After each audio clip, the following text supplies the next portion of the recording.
আপনার মার মুখোমুখি হয়েছিলেন? আপনার মাকে জিজ্ঞেস করছিলেন যে মা কি হয়েছিল, কেন এরকম হলো? আমি মারে জিজ্ঞাসা করছি যে আমার বাবাকে, তো আমার মা বলছে যে মারা গেছে।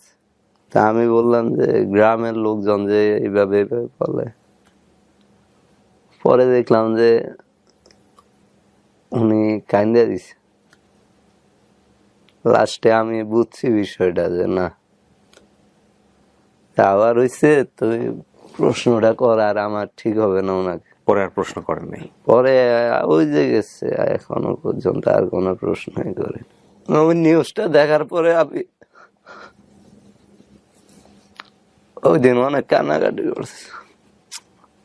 আমার দায়িত্ব তো নেয়ার কথা ছিল আমার সমাজের, আমার রাষ্ট্রের। রাষ্ট্র আমার জন্য কি করছে? নাম কি? জেলার নাম হচ্ছে ফেনী। ফেনী। এখন কি ফেনীতে থাকেন নাকি ঢাকাতে থাকেন? আমি এখন ঢাকায় থাকি। ঢাকায় থাকেন। বয়স কত আপনার? তো 27। 27 বছর বয়স। আমার অনুষ্ঠান দেখা কতদিন যাবত? বছর খানিক হবে এরকম দেখি। এটা কি আপনি সোশ্যাল মিডিয়াতে দেখেন, ফেসবুক, ইউটিউবে, নাকি রেডিওতে শুনতেন? আমি মূলত ইউটিউবে দেখছি। দেখার পর আপনার মনে হয়েছে যে আমার এই গল্পটা মানুষকে জানানো দরকার, জাতির সামনে একটু উপস্থাপনা করা যায়। আপনার এই সৎ সাহসকে আমি ধন্যবাদ জানাই। কিন্তু আমি গল্পটা রেকর্ড করার আগে আপনি একটা পেপার সাইন করছেন এখানে। পেপারটা ইংরেজিতে লেখা, এই জন্য আপনি হয়তো অনেকটা, আমি জানি না আপনার লেখাপড়া কত দূর, নাও বুঝতে পারেন, বাট আপনি বাংলায় তো লিখেছেন, নিজের হাতে লিখেছেন না এগুলো? এগুলো কি আপনি লিখেছেন না কেউ লিখে দিয়েছে? লিখে দিয়েছে। তার মানে আপনার লেখাপড়া খুব একটা বেশি দূর হয়নি। এখানে যে কথাগুলো আছে সেটা হচ্ছে আপনি স্বেচ্ছায় সজ্ঞানে আপনি এই গল্পটা বলতে এসছেন, সেটা একটা নিঃশর্ত বা দাবি, এরকম একটা কথা এখানে লেখা আছে। শুধু তাই না, আমি যখন গল্পটা শুরু করি তখন আমি আপনাকে বলতেছিলাম যে আমাদের যে সামাজিকতা, আমাদের যে সমাজ, সেই সমাজে আপনার গল্প প্রচার হওয়ার পরে আপনার উপরে অনেক নেগেটিভ ইম্প্যাক্ট তৈরি হতে পারে, অনেক ঋণাত্মক বা না বোধক অনেক প্রতিক্রিয়া আসতে পারে। তো সেখানে আপনি উত্তর দিয়েছেন, জন্মের পর থেকেই তো আপনি এরকম অনেক কিছু শুনে আসতেছেন, এবং আমি আপনাকে উৎসাহ দেইনি গল্পটা বলার জন্য, তারপরেও আপনি গল্পটা আজকে এখানে বলতে চাচ্ছেন, ঠিক কিনা? জি। শুরু করেন।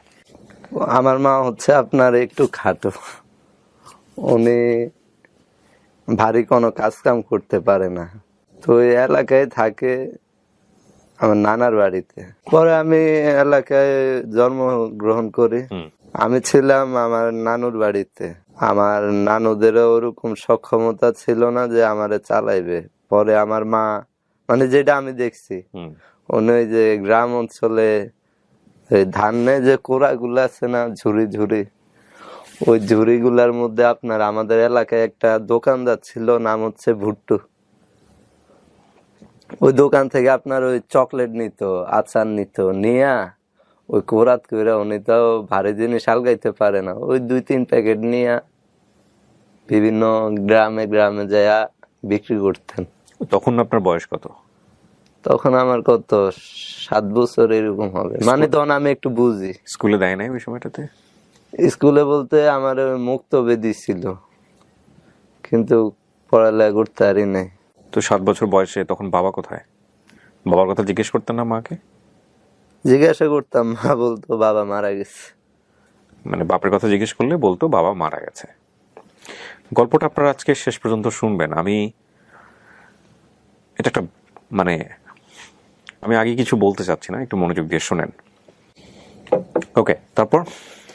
আমার আম্মু আপনার বিভিন্ন জায়গায় যায় ওই চকলেট গুলা বিক্রি করতেন, বিক্রি করে ওখান থেকে যে টাকাটা আসতো ওইটা দিয়ে আমাকে দেখতো।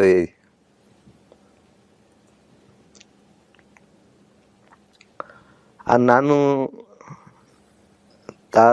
তারাও মানে অনেক গরিব ছিলেন, তাদের ওইরকম সক্ষমতা ছিল না আমারে দেখার মতো।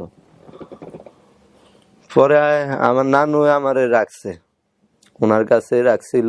অনেকে আইসা বলছে যে বাচ্চাটা আমারে দিয়া দাও। আপনার মনে আছে এগুলা? হ্যাঁ, তখন আমারে হালকা হালকা মনে, অনেকে আইসা বলছে, মানে অত বুঝ হয় নাই, তবে কয়েকজন আইসা বলছে বাচ্চাটা আমারে দিয়া দাও, আমি নিয়ে পালি।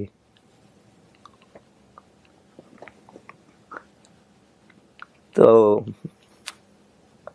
আমার নানু কইছে যে বাচ্চা যেমন হয়েছে আমার নাতি, ওরে আমার কাছে রাখবো। পরে আমার মাও কয় না বাচ্চা কাউরে দিব না, পরে উনি রাখছে। যখন আমার 10-12 বছর হয় তখন আমার নানু মারা যায়। মারা যাওয়ার পরে আপনার আমার মা আমাকে ওইভাবে ভরণ পোষণও দিতে পারে না, কেননা ওনার কাজ কাম করার মতো ওইরকম এবিলিটিও ছিল না, উনি যেহেতু খাটো ছিলেন। হ্যাঁ। পরে উনি আমাকে ঢাকায় কাজে দিয়ে দেন। এই 10-12 বছর বয়স যখন। জি, আমাদের এলাকারই এক লোক, উনি আমাকে কাজে নেয়। তো ওরা আমার দিয়ে আপনার ওই কাপড় ধোয়াইতো, তারপরে ঘর মুছাইতো। তখন তো আমি ছোট ছিলাম, এগুলা করাটা আমার জন্য খুব ডিফিকাল্ট হয়ে পড়ছে। কাপড় ধোয়াটা কিন্তু খুব ভারী কাজ, মানে এখন হয়তো আমার কাছে একটু হালকা লাগে, এখন আমার কাপড় ধোয়া প্রচুর পরিশ্রমের কাজ। এখন হয়তো একটু শরীরে শক্তি আছে, এখন নিজের কাপড় ধুইতে কষ্ট, কিন্তু তখনকার সময় এটা খুবই কষ্ট করছিল। তারপরে ওদের ওই থালা বাসন গুলো মাজাইতো, ঘর মুছাইতো। তো আমার কাছে তখন খুবই ইয়া লাগে যে আমার মতো ছেলে পোলাপান দেখি রাস্তাঘাটে ফুটবল খেলে, ক্রিকেট খেলে, কেউ মার্বেল খেলে, আর আমি এই বয়সে মানুষের বাসায় এসে কাজ করতেছি। ওই কাপড়ে ময়লা থাকলে বা ঘরে একটু ময়লা থাকলে মুছার সময় একটু নির্যাতনও করতো। তো পরে আমি এগুলো সহ্য না করতে পারি, আমি একবার ওইখান থেকে পালাই গেছি। এই যে মৌচাক আর নিউ মার্কেট নামে একটা জায়গা ছিল ওইদিকে, ওইখানে আপনার প্রচুর জ্যাম থাকতো। ওই মার্কেটের সামনে আপনার ওই বড় লোকরাই নিয়ে আইতো, প্রাইভেট কার লই আইতো না। আর আমি তখন আমার কাছে টাকাও ছিল না, খুব ক্ষুধার্ত ছিলাম। পরে ওর কাছে চাইলে কেউ 2 টাকা দিত, কেউ 5 টাকা দিত। এইভাবে প্রায় 5-6 দিন না 10-12 দিন এরকম ছিলাম আমি ওইখানে। ওই রাতের বেলা থাকতেন কই? রাতের বেলা ওইখানে আপনার একটা ওই যে মার্কেটটা ছিল, তখন আবার প্রচন্ড শীত ছিল। আপনার ওই মার্কেটে যে দারোয়ান ছিল, ওই দারোয়ান আমারে কার্টুন আইনা দিছে। রাতে প্রথম 2-3 দিন আমার একটু এলাও করে নাই, খেদাই দিত। পরে দেখলাম যে না, একটা কার্টুন আইনা দিছে মার্কেটের ভিতর থেকে, কার্টুনের উপরে ঘুমা। পরে ওইখানে থাকতাম। জিগাইতো না কোত্থেকে আইসস, কি করস? হ্যাঁ, উনি আমারে বিস্তারিত জিজ্ঞাসা করছে। করার পরে আমি ওনারে বলছি সত্য ঘটনায়। বলার পরে উনি বলছে যে আচ্ছা ঠিক আছে, ওই যে সামনে যে একটা পপকর্নের দোকান দেখতেছো, আমি বইলা দিব ওনারে তুমি কালকে থেকে পপকর্ন বেচছো, কারণ ওই জায়গাটা জ্যাম ছিল। পপকর্ন গুলা? হ্যাঁ, পপকর্ন। পরে আমি বললাম ঠিক আছে দিয়েন। পরে ওই পপকর্ন গুলা বিক্রি করতেছি, আরো প্রায় 2-3 দিন বেচলাম।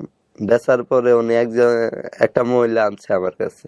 ওই মহিলারা বলতেছে ছেলেটার কেউ নাই, তুমি নিয়ে যাও, নিয়ে ওরে দেখাশোনা করো, বাড়িতে নিয়ে পড়ালেখা করাও। নেওয়ার পরে ওনার স্বামী মানে ওনার হাজবেন্ড খুব রাগান্বিত হয়ে গেছে। ওনারাও অত বড় লোক ছিল না যে আমরা নিজেরাই চলতে কষ্ট হয়ে যায়, আবার আরেকটা লই এসে ঘুরতে। এর ভিতরে ওদের ভিতরে ঝগড়া। পরে ওই মহিলা আমারে ওনার মার বাসায় দিছে। বাড়িতে যান নাই কেন? মায়ের কাছে যান নাই কেন? কারণ মা আমার 1 নম্বরে কাজে দিয়ে দিছে। ওই দিক থেকে আমার খুব কষ্ট ছিল, একটু অভিমান ছিল। আর আমাদের এলাকার যে লোকজন, তাদেরও কথাবার্তার আপনার সাইজ ভালো ছিল না। তারাও আমার বলতো তোর পিতৃ পরিচয় নাই এই এলাকায়, কি এরকম অনেকেই বলে আপনার। তো এই যে বলতো যখন যে পিতৃ পরিচয় নাই বা উল্টাপাল্টা কথা যখন বলতো, তখন আপনি এই বিষয়গুলো ওদেরকে জিজ্ঞেস করতেন বা মাকে এসে বলতেন যে মা এগুলা কেন বলে? আমি মারে বলতাম, মা কয় কয় তোর আব্বা মারা গেছে। ওই সবসময় বলতো তোর আব্বা মারা গেছে।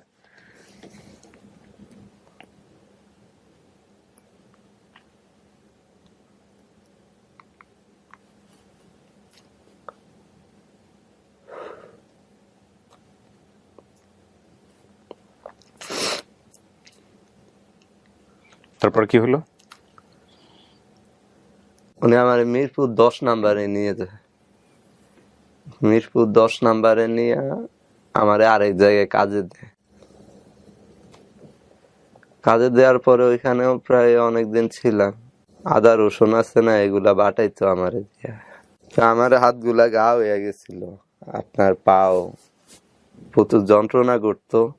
আবার যখন ওই মশলাটি বাটতাম ওই ঘাও জায়গায় লাগতো, জ্বলতো, হ্যাঁ। খুব জ্বলা জ্বলতো। তো ওই বাসায় আমাদের পাশের একটা ভাড়াইটা ছিল, ওই ভাড়াইটা আবার আমার মাঝে মধ্যে হেল্প করতো। উনি যখন দেখতো আমি কানতাম বা আমার হাত পা গুলো দেখতো যে নষ্ট হয়ে গেছে, উনি ওই আমার আদা রসুন গুলা বাইটা দিত। তারপরে আপনার প্লেট গুলাও ধুইয়া দিত। উনি আমার অনেক হেল্প করছে। পরে উনি আমার একদিন বলে যে তো বাড়ি কই, ওই যে মহিলা হেল্প করতো। আমি ওনার বিস্তারিত বলছি, বলার পরে আমার চিনছে, কিনে ফেলছে। ওর বাড়ি আমাদের এলাকায়। ও আবার আমার মায়েরও চিনে, আমাদের এলাকায় এক নামে চিনে, আমার মায়ের বললে সবাই চিনে। পরে উনি বলছে যে তোর লাগে তো তোর মা অনেক কান্নাকাটি করে, তুই নাকি হারাই গেছ, তোরে কই কাজে দিছে। ঠিক আছে এনে থাক, আর কি করবি। হুট করে একদিন আমারে আইসা বলে একটা জায়গায় যাইবা, গেলে এনে মোটামুটি শান্তিতে থাকতে পারবা, ওনার একটা মেয়ে আছে ছোট, মেয়েটারে দেখবা, এই আর কোনো কাজ কাম নাই। ওইখানেও প্রায় বছর খানিক মনে হচ্ছিলাম। ওই যে এইভাবে কি মানুষের বাসায় থালা বাসন মাইজে আমার জীবন যাইব গা? আমি কি বড় হইলেও কি মানুষের এইভাবে থালা বাসন আর ঘর মুছবো? এদিক দিয়ে আমার মা অনেক টাকা খরচ করছে আমার জন্য, খোঁজার জন্য। হ্যাঁ, উনি লাশ পর্যন্ত ভিক্ষাও করছে যে আমারে মানে খোঁজার জন্য একটা টাকা প্রয়োজন হয় না, এটার জন্য। পরে আমি ওই যাদের বাসায় ছিলাম, পরে ওনার হাজবেন্ড আমারে বলল, তখনকার সময় একটা পত্রিকা ছিল যায় যায় দিন, আমার স্পষ্ট মনে আছে, বললো সবুজ আমার আঙ্কেলের জন্য পত্রিকাটা নিয়ে আসো কাজলা থেকে। ওদের টাকা ডুবে আপনার বিছনায় পড়ে থাকতো, মানে একটু বড় লোক।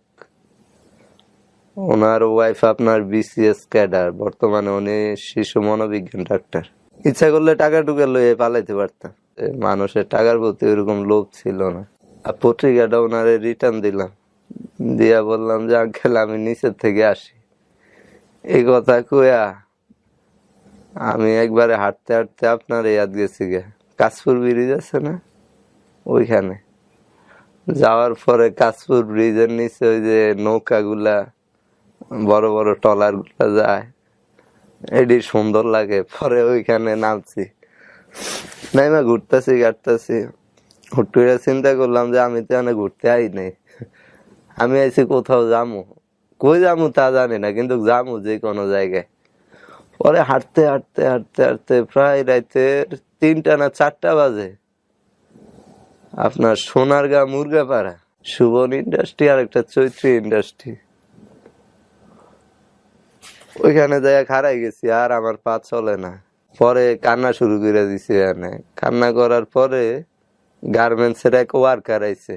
আমি চিন্তা করলাম যে আমি যদি ওরে কই যাও না আমি পালাই আইছি, তাহলে ও তো আর আমার রিসিভ করবো না। আমি তারে মিথ্যা কথা বললাম যে আমার এক লোক কাজের কথা কই আইন না, ওই সামনে একটা ব্রিজ আছে ওইখানে রাইখা ওই লোক চলে গেছে গা। পরে ওইখানে একটা হোটেল ছিল আমজাদ ভাইয়ের হোটেল, হোটেলে নিল, নেওয়ার পরে হোটেলে খাওয়াইছে। খাওয়ানোর পরে উনি বলতেছে অন কি করবা, আমি বাড়ির যাবো। বাড়ি কই? আমি কই ফেনি। কয় আচ্ছা ঠিক আছে তুমি থাকো এখানে, ওই যে হোটেল আছে না, হোটেলের মালিকের সাথে কথা বলছে, ও রাত্রে আনে থাক, আমি সকালে দিয়ে ওর কি করা যায়। উনি সকালবেলা এসে বলে যে বাড়ি যাওয়ার দরকার নাই, যেহেতু তোমার কাজে দিয়ে দিছে, এই বয়সে আর বাড়ি দিয়ে কি করবা। ওই হোটেলের মালিক রে কয় ভাই আপনার ফুলাফাইন লাগবো না দোকানে? কয় লাগবো। ওরে রাইখা দেন। হোটেলে ওই কাপ ফ্রিজ গুলা ধুইতাম, একজন আয়া কইতো মামা গ্লাসটা একটু ধুইয়া দাও, টেবিলটা মুছা দাও, এইগুলাই করতাম। মেসিয়ার। হ্যাঁ। পরে সুবন ইন্ডাস্ট্রির একজন ভালো একজন কর্মকর্তা, পরে ওই লোক ওই হোটেলে আসতো, যাওয়ার সময় 10 টাকা 5 টাকা দিয়া যাইতো। তো এরকম থাকতে থাকতে হুট করে একদিন আমায় জিজ্ঞাসা করে তোমার বাড়ি কোথায়? আমি কই আমার বাড়ি ফেনী। এখানে কেমনে কি? পরে ওনারে ওই মিথ্যা কথা বললাম যে আমার এক লোক আইনা ওই ঘুনায় রাইখা গেছে। পরে ওই গার্মেন্টস এর এক ওয়ার্কার দেখছে, দেখার পরে হোটেলে আনছে, আনার পরে ওনার কাছে কাজে দিছে। কয় বাপ মা? আমি কই মা আছে, বাপ মারা গেছে। পড়ালেখা করবা? আমি কই হ্যাঁ করবো। একটা ছেলে আসবে, নাম হচ্ছে আর্য, ওর বাড়ি কুমিল্লা, ওর সাথে তোমার যোগাযোগ করাই দে মনে, ওর সাথে তুমি কুমিল্লা যাও গা। উনি বলছে ওর পড়ালেখার খরচ লাগলে আমি পাঠামুনি, আর তুমিও কিছুটা দিয়া দেখো ছেলেটার মানুষ করতে পারো কিনা, অসহায় এতিম মানুষ। কয় ঠিক আছে স্যার। ও আবার ওর স্যার কে ডাকে। ওনার বোনের বাসায় নেই, ওনার বোনের বাসায় কুমিল্লা শহরে ছিল।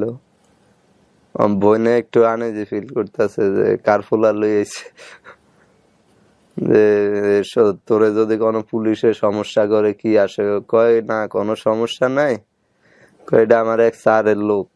ওর আব্বু কয় কারফুলা লই আইছো, তোরে এই বাড়িতে রাখা যাইব না। ওর মাও না কইরা দিছে। ছেলে পরে ওর বাপ মার সাথে কথা বললা ঝগড়াঝাটি হয়েছে কিছু, পরে কয় আচ্ছা ঠিক আছে। পরে আমার স্কুলে ভর্তি করায় এলাকার। এরপরে আপনার ওই যে ওদের বাসার সাথে একটা মক্তব আছে, মক্তবেও ভর্তি করায়। গ্রাম অঞ্চলে গুমতি নদীর পারে একটা বাগান ছিল, ওখানে ফল গাছ টাছ ওগুলা লাগায়। তার মাঝে মধ্যে ওখানে যাইয়া বাগানটা একটু দেখাশোনা করতাম। আবার ওই গরুটারে, গরুর গোবর টোবর এটি পরিষ্কার করতাম। আপনার সকালে ঘুম থেকে ওইটা প্রথমে গরুর গোবরটি পরিষ্কার করা লাগতো, করার পরে হালকা পাতলা নাস্তা খেয়ে যেতাম স্কুলে। স্কুলতে আয়া ওই আবার গরুর লেগে একটু ঘাস টাস কাটতাম।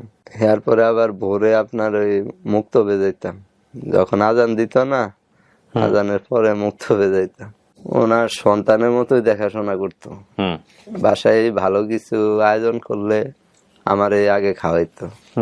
তো তারা আমার মাঝে মধ্যে একটু মারটার দিত, এগুলো আমার সহ্য হইতো না। পরে আমি বললাম যে না, থাকা যাইব না। পরে এখান থেকে আমি আবার পালাই যাই। এখান থেকে পালাইয়া ওদের পার্শ্ববর্তী এলাকা ওই জায়গায় যাই। যাওয়ার পরে ওই জায়গায় একজন আপনার ওই এলাকার মোটামুটি উনি একজন নেতা, তো ওনার দোকানের সামনে আমি শুয়ে আছি। রাত্রের বেলা উনি আসছে, আয়া নেতা মানুষ না, কথাবার্তিতে একটু গরমে থাকে, আয়াই মানে দমকান শুরু দিছে।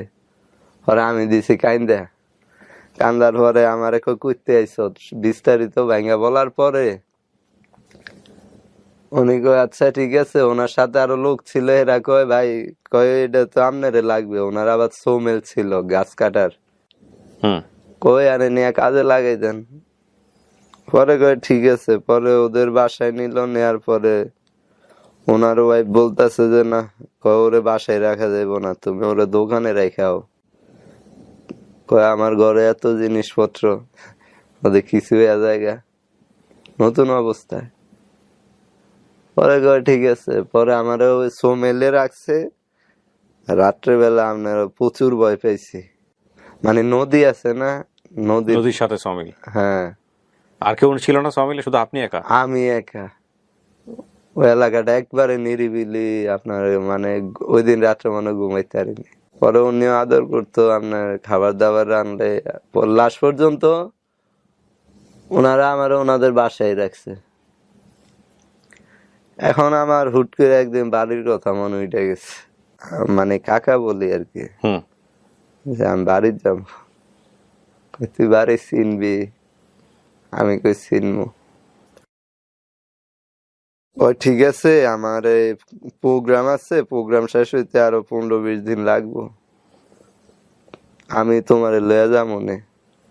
ওনার আবার হুন্ডা ছিল, কয় আমি হুন্ডা দিয়ে লয়ে যাবো। এই ফেনীতে? হ্যাঁ। হুম। তো আমি ওনারে বললাম যে না, আমি এখনই যাবো। মানে আমার তখন পুরা বাড়ির প্রতি একটা নেশা টান উঠে তো, গেছে। হ্যাঁ, টান উঠে গেছে। পরে উনি কয় যে এখন আমি তোমার কার সাথে পাঠাবো? আমি কই আপনি পিসারির যে কাজ করে যে কোনো একটা লোক দিয়া দেন, লয়ে যায়। তো ওইখান থেকে একটা লোক আনছে, আনার পরে ওরে মনে হয় 1000 না কত দিছে, আর আমারে 2000 টাকা দিছে। দিয়া বলছে যে ও যে যে ঠিকানা বলে ওই ওই ঠিকানা ওরে নিয়ে যাইবা, নেয়ার পরে যদি ও ওর মারে পায় তাহলে ফোন দিয়ে ওর মার সাথে আমার সাথে কথা বলাইয়া এরপরে রেখে আইবা। আর যদি ওর মারে ও না পায়, সাথে করে নিয়ে চলে আসবে। হ্যাঁ, যেমনে নিছো আবার অমনে সুন্দর করে নিয়ে আসবা। পরে আমারে লইয়া গেছে, নিয়া পুরা ফেনি এলাকা ঘুরি, বাড়ি টুকাই পাই না। ঘুরতে ঘুরতে লাস্ট করে মনে উঠলো লাস্টে যে এই জিনিসটা আমার একটু স্মরণ হইছে। হওয়ার পরে ফেনীর থেকে ওই যে বাস আছে না, ছোট বাসগুলা, মিনি বাস কয়টি, ওই বাসে ওইটা আপনার গেলাম। যাওয়ার পরে ওইখানে এক রিক্সাওয়ালারে জিজ্ঞাসলাম যে ইয়া কোথায়। আর রিক্সাওয়ালা আমার চোখের দিকে ছায়া রইছে, ওখানে কই যাইবা? আমি কইলাম যে আমার বাড়ি ওইখানে। কয় তোমার বাহের নাম কি? আমি একটু স্তব্ধ। পরে কই যে আমার বাপ না, আমার মা আছে। বাপ নাই। কয় মার নাম কি? আমি বললাম মার না। বলার পরে ওই রিক্সাওয়ালা আপনার কাইন্দা দিছে পুরো। কয় তোমারে টোকানের লাগা তোমার মা এত বছর ধরে কান্তাছে। কয় নিজে যার টাকা জমাইছে সব শেষ করে লাইছে। এলাকায় এমন মানে ঢাকাতে আমার মা লোক পাঠাইছে, লাস্টে আপনার আমার মামা করে পাঠাইছে। মামারা আইসা টোকাইছে, পায় নাই। পরে আবার ওই এলাকার কিছু দুষ্ট লোক থাকে না, ওরা কিছু লোক থাকতো ঢাকায়, ওরা বলতো যে ফোন দিয়া যে আপা আপনার পোলারে পাইছি, কয়টিয়া লাগবো 2000, অমুক জায়গায় আছে, আমাকে ভাড়া পুরা দিয়া যাইতে হইবে। এটা আমি পরে বাড়ির যাওয়ার পরে আমি শুনছি মার কাছে। কে টাকা পাঠাইতো? হ্যাঁ, উনি টাকা দিত। এরকম করে ওনার কাছে যা টাকা ছিল ভিক্ষা ভিক্ষা সব ওই আমারে খুঁজতে যায় শেষ করে দিলে।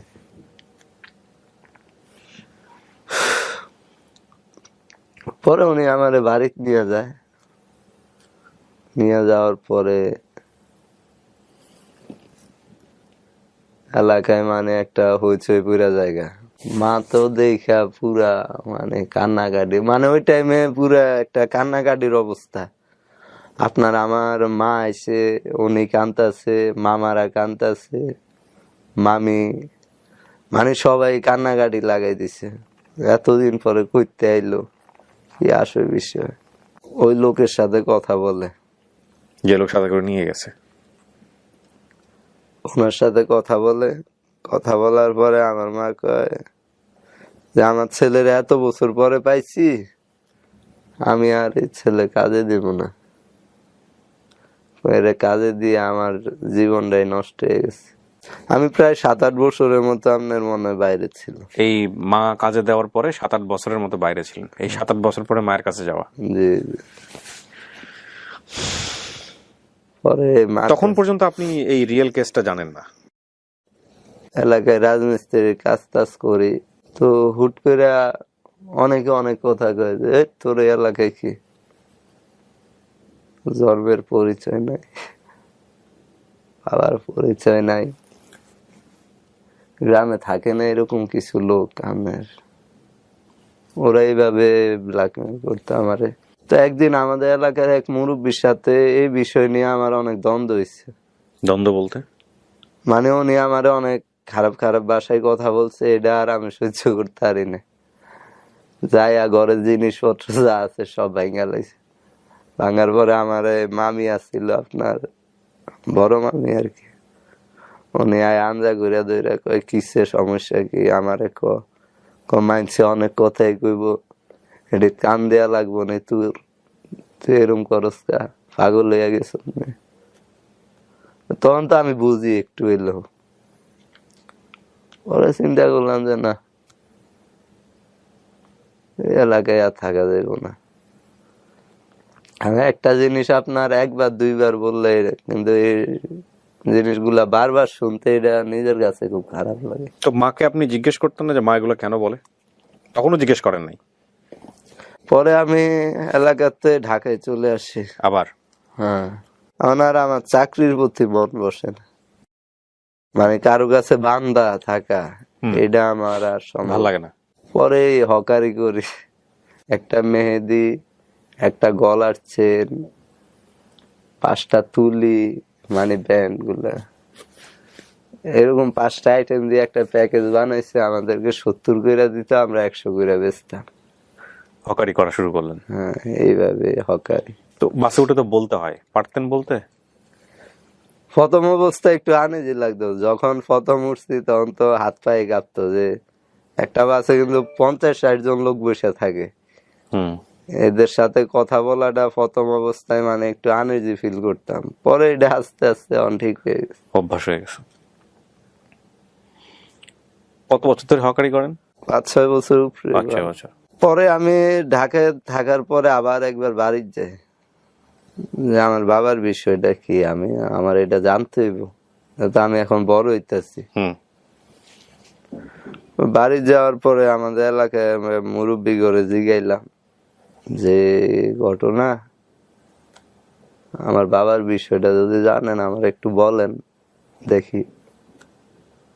পরে ওনারা বলল যে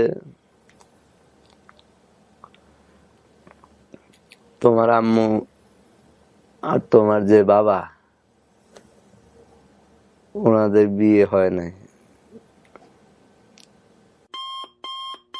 মাধ্যমে তুমি এই পৃথিবীতে আসছো। আসার পরে এলাকার লোকজন জানাজানি হয়েছে, পরবর্তীতে আমাদের এলাকার মেম্বার, চেয়ারম্যান, এরাও জানছে। জানার পরে আপনার এই ওরা একটা মানে সালিশ করে না, ওইরকম গ্রাম অঞ্চলে ওইরকম সালিশ করছে নাকি। সালিশে কি হইলো, আপনার ওই 10,000 টাকা জরিমানা হয়েছে। চিন্তা করেন, একটা ছেলের লাইফ নষ্টে মাত্র 10,000 টাকা দিয়া। তো ওনারা আপনার 10,000 টাকা জরিমানা করছে ছেলেটাকে। হ্যাঁ, আর মনে হয় বেতের বাড়ি দিছে 10-12টা করে। দুইজনকেই? করার পরে আমি তখন পেটেই ছিলাম। পরে মানে আমি যেটা জানতে পারছি, এলাকার মুরব্বী বা এলাকার মুরব্বী মহিলা গো, আমি এটা নিয়ে ফার্স্টে যখন বাড়ি যাই, এটা নিয়ে আমি একটা ইনকোয়ারি করলাম, বিভিন্ন জায়গায় ঘুরে ঘুরে মানুষের থেকে জানার চেষ্টা করলাম। পরে শুনতে পাই যে আমি যখন হমো তখন আমার মা আপনার সিজারে হই। আমি আমাদের এলাকায় একটা হাসপাতাল ছিল, সদর হাসপাতালে ওই, আর আমার মারে দেখার মতো কেউ ছিল না ওই হাসপাতালে। আমার নানু ছিল, উনি একটু দেখতো, মানে উনিও বলে লাস্টে দিয়ে গেছে, আমি যতটুকু শুনছি এলাকার লোক, তখন অনেকে যাইতে চায় না, যে ওরা এত বড় একটা অকারেন্স ঘটাই লইছে। আবার অনেকে বলছে যে ও হওয়ার পরে ওরে মেরে লাইছে,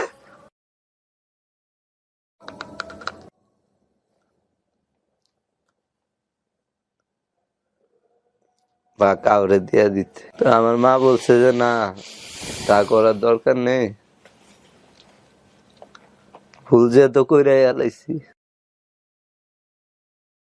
ভুলের প্রায়শ্চিত্ত করি।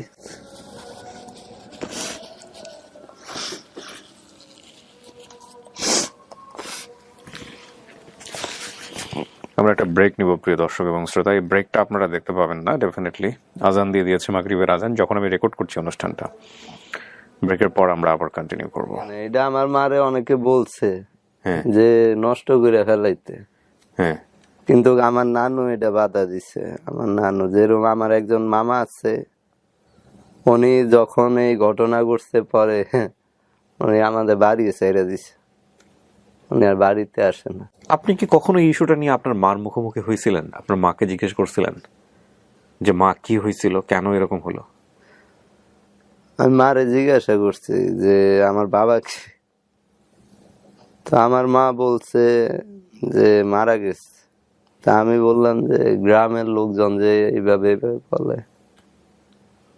পরে দেখলাম যে উনি কাইন্দা দিছে। লাস্টে আমি বুঝছি বিষয়টা যে না, আবার হইছে, তুমি প্রশ্নটা করার আমার ঠিক হবে না ওনাকে। পরে আর প্রশ্ন করেন নাই? পরে ওই যে গেছে, এখনো পর্যন্ত আর কোনো প্রশ্নই করেন, আজ অব্দি কোনো প্রশ্ন করেন নাই?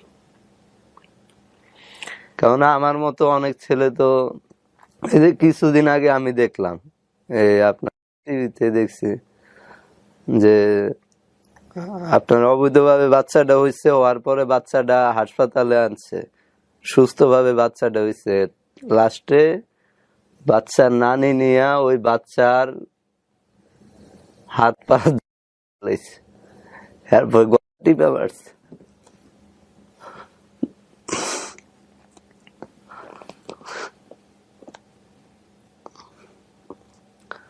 দোষটা তো বাচ্চা ছিল না,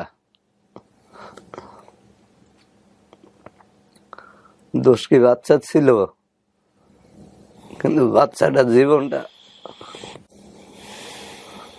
ওই নিউজটা দেখার পরে আমি ওই দিন অনেক কান্নাকাটি করছি যে আমারও তো এরকম হইতে পারত। আমার হয় না, সবচেয়ে বড় অবদানটা রাখছে আমার নানু। উনি বলছে যা হওয়ার হয়েছে, বাচ্চা যেহেতু সে প্যাডের ভিতরে, তো বাচ্চা হবে, কেউ না দেখলে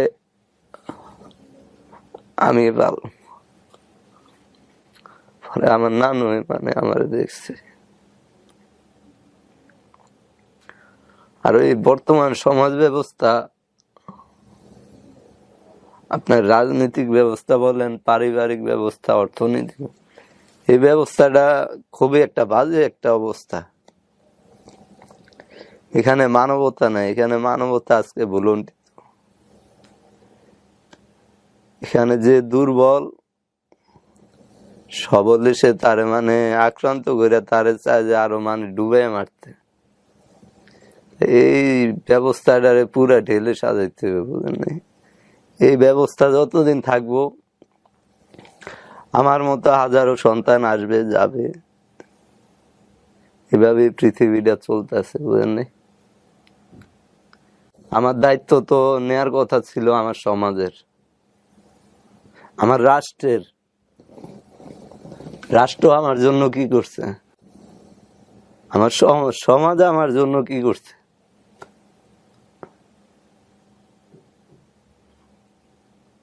তারা আমারে অবহেলা করছে। রাষ্ট্র আমার দায়িত্ব নিতে পারে নাই, সমাজও দায়িত্ব নিতে পারে নাই। আমার মতো হাজারো ছেলে, হয়তো আমি দেখি না, লাস্টে হয়তো এগুলা সহ্য না করতে পারে আত্মহত্যা করে, জাতির সামনে উপস্থাপন করতে পারে না কিন্তু এগুলো হওয়ার কারণ কি?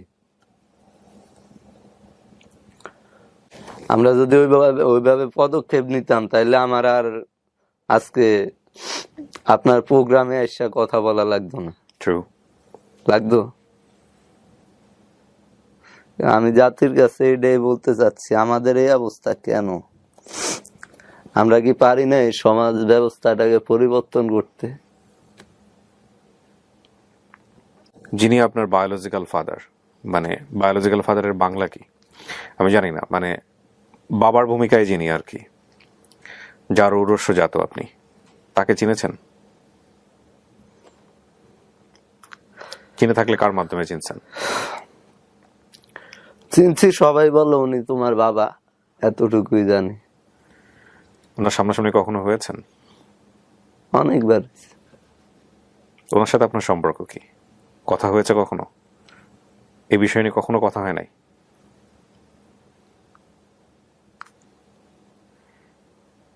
তাকে নিয়ে আপনার কোনো কিছু বলার নাই?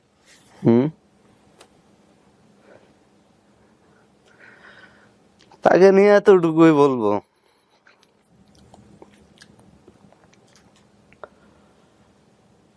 ধরেন আমার যে ফ্যামিলি, ওদের ওইরকম অর্থ সম্পদ নাই, ওইরকম টাকা পয়সাও নাই যে আইনি ভাবে কারোর সাথে লড়াই করে টিকবে। আমার মামা চালায় রিক্সা, আর আমার মা তো উনি বাচ্চা, মানে আমি যখন হয়েছি এরপর থেকে ওনার আর বিয়ে শাদী হয় নাই। তো ওনার প্রতি আমার এতটুকুই ইয়া যে আমার তো ধরেন শৈশব কৈশোর সব শেষ। শৈশব শেষ না, আমি এখনো বাবার আদর পাই নাই, মার আদর যা একটু পাইছি 10-12 বছর হওয়ার পরে ওইটার থেকে বঞ্চিত আমি। পরে মানুষের লাথি উষ্টা খাইয়া বিভিন্ন জায়গায় কাজ কইরা আজ এখানে আপনার প্রোগ্রামে। তা আমি যদি ওনার সত্যিকারই ছেলে হয়ে থাকি, তাইলে উনি আমার এটাই স্বীকৃতি দিতে পারে যে না, আমার ছেলে। তার টাকা পয়সার দিকে আমার কোনো লোভ নেই।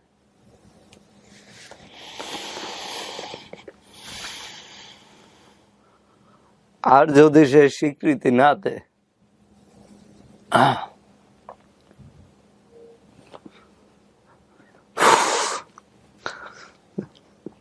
সে মানে তার প্রতি আমার এটা দাবি থেকেই থাকবে যে সে আমার সত্যিকারই বাবা হয়, না হইলে তো শেষ। কিন্তু তার কাছে আমি জীবনে যাই এটা জিজ্ঞাসা করবো না যে তুমি আমার বাপ কিনা। সে যদি স্বইচ্ছায় দেয় তাহলে অন্য সাবজেক্ট, না দিলে আমার মতো আমি যেভাবে আছি এভাবে জীবন যাপন।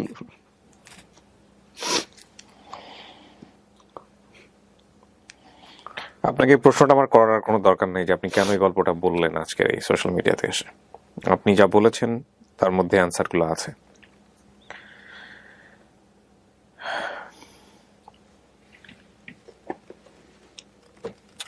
আমিও অনেকটা স্পিচলেস, নট লাইক যে আমি এই ধরনের গল্প সোশ্যাল মিডিয়াতে বা আমার কাজের এরিনাতে ফার্স্ট শুনছি।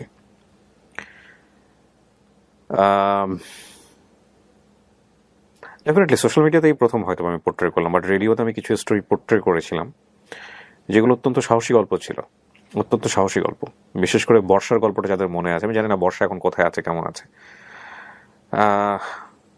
2013 সালে এটা আমি যদি ভুল না করে থাকি ইউনিসেফ থেকে অ্যাওয়ার্ড পায় স্টোরিটা। খুবই ব্রেভারি একটা স্টোরি ছিল, খুবই সাহসী একটা গল্প ছিল। ও খুব ডেসপারেটলি ফেস করেছিল, বলেছিল যে কেন ব্রথেলে গেল, কেন পতিতালয়ে গেল, কেন পতিতা বৃত্তি বেছে নিল। আমি জানি না এটা ইউটিউবে সে সময় আমাদের রেডিও থেকে দেওয়া হতো না ওই সময়টাতে। ওই গল্প চাইলে হয়তো ইউটিউবে অনেকে খোঁজ করলেও পাবেন, কারণ ইউটিউবে অনেক অনেক স্টোরি ওই সময়কার যেগুলো অনেক ম্যানিপুলেট করা হয়েছে, কেটে কুটে পচা পচা থাম্বনেইল দিয়ে উল্টাপাল্টাভাবে উপস্থাপন করা হয়েছে। তো এই যেমন ধরেন এই গল্পটা, এটাই যদি রেডিওতে প্রচার হতো, এটাকে বিভিন্ন অ্যাঙ্গেল থেকে, বিভিন্ন জায়গা থেকে বিভিন্নভাবে প্রচার করা যায়, বিভিন্নভাবে উপস্থাপন করা যায়, সেই সুযোগটা অনেকেই নিয়েছেন। আমি জানি না, ওই জায়গাটা আমি যেতেই চাই না। আমি যে ফিল্ডটার মধ্যে আছি আজকে এই মুহূর্তে, ও লাস্টের কথাটাই খুব গুরুত্বপূর্ণ, আমাদেরকে ভাবতে হবে। ওর দায়িত্ব নেওয়ার কথা ছিল সমাজের, ওর দায়িত্ব নেওয়ার কথা ছিল রাষ্ট্রের। যে জন্মে আমার হাত নাই, সেই জন্মের জন্য আমি কেন দায়ী হব? সেই জন্মটাকে যদি আপনি পাপ বলেন, সেই জন্মটাকে যদি আপনি অন্যায় বলেন, সেই জন্মটাকে যদি আপনি অবৈধ বলেন, সেটার জন্য আমি কেন দায়ী হব? কারণ ওই জায়গাটাতে তো আমার কোনো হাত নাই, সেই জন্মটা কেন দায়ী হবে? That's a big question, big question. With due respect, রিলিজিয়নের জায়গা থেকে রেসপেক্ট রেখে, সমাজের আইনের প্রতি রেসপেক্ট রেখে, সমাজ দর্শনের প্রতি রেসপেক্ট রেখে, অবশ্যই আমি মনে করি যে এই জায়গাটা একটা বড় পরিবর্তন আসা উচিত, অবশ্যই আসা উচিত। এবং এই ধরনের সন্তান যারা পৃথিবীতে আসেন, বা ওরা যারা আসেন, ওদের অধিকার আছে পূর্ণ সামাজিক মর্যাদা নিয়ে, পূর্ণ, আমি রিপিট করতে চাই, পূর্ণ সামাজিক মর্যাদা নিয়ে, আর 10টা মানুষের মতোই, আর 10টা মানুষের মতো, এগেইন আই এম রিপিটিং, আর 10টা মানুষের মতোই, আমার আপনার মতোই সমাজে বেঁচে থাকার। এবং আমরা জেনে বুঝে না বুঝে অনেক সময় বিভিন্ন রকমের ক্রাইম করছি, অনেক অন্যায় করছি। এই যে ওকে যারা জীবন দশায় গালি দিয়েছেন, বকা দিয়েছেন, সোসাইটিতে বাঁকা চোখে দেখেছেন, তারা হয়তো বুঝতেই পারেননি যে কত বড় অপরাধ করেছেন। আপনার এই ছোট বাঁকা টিপ্পনি ওর জীবনটাকে কিভাবে শেষ করে দিয়েছে। ওর ফেসের এক্সপ্রেশন, আমার এই ছোট্ট ক্যামেরা যতটুকু এসছে, যতটুকু সময় ও নিজেকে নিজের ভেতরের কান্না ক্রোধ চাপানোর চেষ্টা করেছে, এতটুকু যদি আপনি খুব ঠান্ডা মাথা অনুভব করতে পারেন ওর জায়গাটায় বসে, তাহলে কি পাথর চাপা নিয়েও পৃথিবীতে বেঁচে আছে সেটা আপনি রিয়ালাইজ করতে পারবেন। আজকে এরকম একটা সবুজের মধ্য দিয়ে আমি হাজার সবুজের কথা তুলে ধরেছি। আমিও সবুজের সাথে একমত। সমাজ এবং রাষ্ট্রের দায়িত্ব নিতে হবে, এবং এই জায়গায় অবশ্যই পরিবর্তন আনতে হবে। সবুজ, আপনাকে আমার বলার কিছু নাই, আমি শুধু সবুজ আপনার কথা দিয়ে আপনাকে বলি। ওই যে আপনি একটা টেলিভিশনের রেফারেন্স দিলেন না, যে একটা বাচ্চা পৃথিবীতে এসছে, ডাস্টবিনেও অনেক সময় এরকম জীবিত বাচ্চা খুঁজে পাওয়া যায়, আমরা জানি না তাদের পেছনের ব্যাকগ্রাউন্ড কি। হ্যাঁ, আপনি তাদের থেকে অনেক ভালো আছেন, আপনি তাদের থেকে অনেক বেশি মর্যাদা নিয়ে পৃথিবীতে বাঁচার সুযোগ পেয়েছেন। আপনার জন্য কেউ না কেউ কেঁদেছে দুনিয়াতে। হ্যাঁ, আপনি যখন ছিলেন না, একটা সার্টেন পিরিয়ড অফ টাইম বাড়ির বাইরে ছিলেন, তারপরে আপনার মা ভিক্ষা করেছে আপনাকে খোঁজার জন্য, তাই না?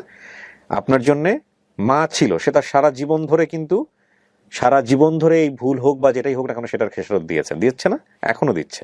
হ্যাঁ, আপনি যদি একটা জিনিস চিন্তা করেন, সেটা হলো যে আপনার নানি কিন্তু প্রথম থেকে আপনার পক্ষে ছিল, সে পৃথিবীতে বেঁচে নেই।